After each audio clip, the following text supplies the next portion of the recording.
പോളണ്ടിലെത്തിയിട്ട് Poland Mallu ആയതെങ്ങനെയാ? പോളണ്ടിൽ എത്തിയൊരു തുടക്കം ചെറുതായിട്ട് പറയാം. ലോക്ക്ഡൗൺ ആയിരുന്നു. പെട്ടെന്നൊരു വർക്ക് പെർമിറ്റ് കിട്ടി. ദൈവം അപ്പം തൊട്ടാണ് എൻ്റെ കൂടെ എന്നാണ് എനിക്ക് വിശ്വാസം കയറി. കാരണം എൻ്റെ ഒരു ഏറ്റവും കൂടെ ഞാൻ പ്രാർത്ഥിക്കുന്ന എൻ്റെ ഏറ്റുമാനൊരു അപ്പനാണ്. സോ ഞാൻ എപ്പോഴും വിളിയാണ് എൻ്റെ ഏറ്റുമാപ്പ എന്താണ് ഇനി നല്ലൊരു കാലം തരൂ എന്നൊരു മനസ്സിൽ പ്രാർത്ഥിക്കുന്ന ഒരു വ്യക്തിയാണ്.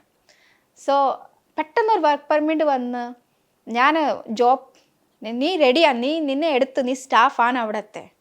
അപ്പാണ് ഇവിടെ ലോക്ക്ഡൗൺ വന്നത്. സോ എനിക്ക് ഒരു വർഷം ഞാൻ വെയിറ്റ് ചെയ്തു. പിന്നെ എല്ലാം പെട്ടെന്നായിരുന്നു. VFS എല്ലാം ഓപ്പൺ ആയി. പിന്നെ നമുക്ക് പോളണ്ടിൽ പോകാണ്ട് പെട്ടെന്ന് എല്ലാം ഒരു മാസത്തിൽ എല്ലാം അങ്ങ് റെഡിയായി കിട്ടി. ഞാൻ അങ്ങോട്ട് ചെന്ന് അവിടെയായിരുന്നു ഞാൻ ജീവിതം. അവിടുത്തെ ആൾക്കാരായിട്ട് ഞാൻ ഒരു പെണ്ണിക്ക് ജീവിക്കണം അല്ലെങ്കിൽ ഒരു ആണിക്ക് ഈ ലോകത്ത് ജീവിക്കണമെങ്കിൽ ഏറ്റവും പ്ലസ് പോയിന്റ് എന്താ അറിയാമോ? നിന്റെ മനസ്സിൽ ഒരു കോൺഫിഡൻസ് മതി. ആരെന്താ പറഞ്ഞാൽ നീ കേൾക്കണ്ട. നീ എന്ത് ചെയ്യുക അത് മാത്രമാണ് നിന്റെ മാർഗം. കോൺഫിഡൻസ് വേണം.